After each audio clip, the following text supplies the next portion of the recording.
In one of our previous videos, we discussed the optimal positioning of the gateway, making sure, of course, that the gateway is at a proper height, that the orientation is correct, and facing outwards into a building, looking at the sensors. Previously, when it came to actually assessing the communication link between the sensor and the gateway, we would have had to have used analytics, looked at the diagnostic data, and maybe let the system run for a few hours to actually get enough data in to conclude whether the communication link was robust. However, we've now brought the feature to OnSite, and it's called Install Assist. Now, what it involves is calibrating the sensors here into a specific mode that stays in that mode for 10 minutes. After that 10 minutes, it will revert back to normal operation. You don't have to do anything else.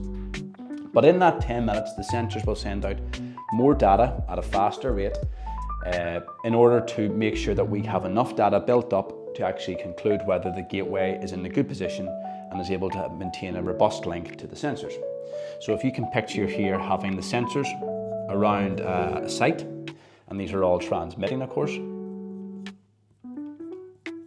and they're transmitting to the gateway.